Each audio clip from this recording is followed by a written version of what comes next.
او سي دي ويسمعه قبل ما ينام. جميل قوي، حلول هي بسيطه وسهله. نيجي لساره بقى.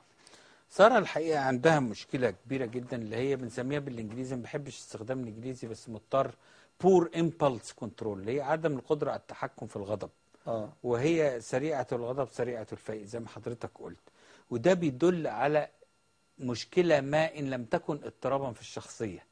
فالشخصيه مع احترامي الشديد ليها طبعا ما عندهاش صبر، وما عندهاش قدره على اشتغلت كتير وسابت الشغل كتير دي علامه مش حلوه جدا في الشخصيه. يجب ان هي تراجع كل الحسابات وتبحث عن مشورة حقيقية للتدريب والإرشاد، وليس بالضرورة العلاج، وإن وجب العلاج فلا بد منه، لأن هي تبدو مع احترامي الشديد لها غير ناضجة.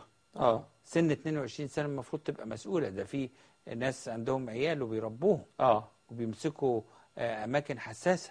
تمام. يجب أن تراجع نفسها وتاخد بالها من كل شيء، والله الموفق. أكرمك الله. آخر حاجة معانا بس عشان نبقى جاوبنا على كل الأسئلة، اللي بيخاف من الحيوانات كتير قوي ده عنده، يعني ما انا قلت يبدو ان هناك عقده يعني لو قطه خربشته من الحيوانات بصفه عامه بيخاف منها. لا، ما هو لو قطه خربشته وهو عنده 3 سنين ما قدرش يدافع عن نفسه سيتعمم الخوف على كل الحيوانات. يعمل ايه بقى؟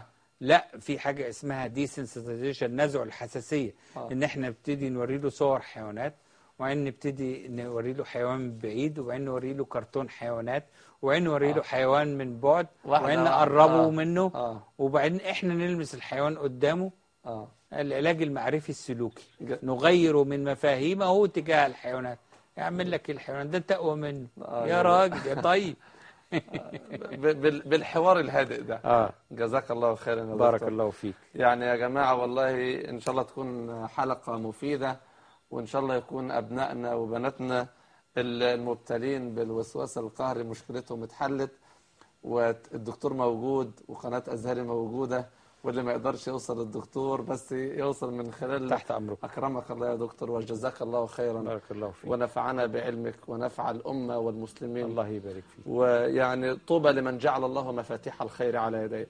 مشاهدينا الكرام، باسمكم نتوجه بخالص الشكر والتقدير للأستاذ الدكتور خليل فاضل أستاذ الطب النفسي.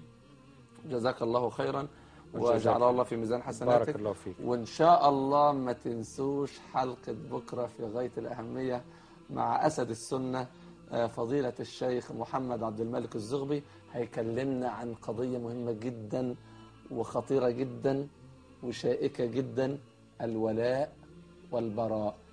طبعا في ناس كتيرة قوي بتقول يعني ايه الولاء ويعني ايه البراء، ده اللي ان شاء الله تعرفوه بكرة من فضيلة الشيخ محمد عبد الملك الزغبي. أحباب رسول الله صلى الله عليه وسلم، أقول قولي هذا وأستغفر الله العظيم لي ولكم.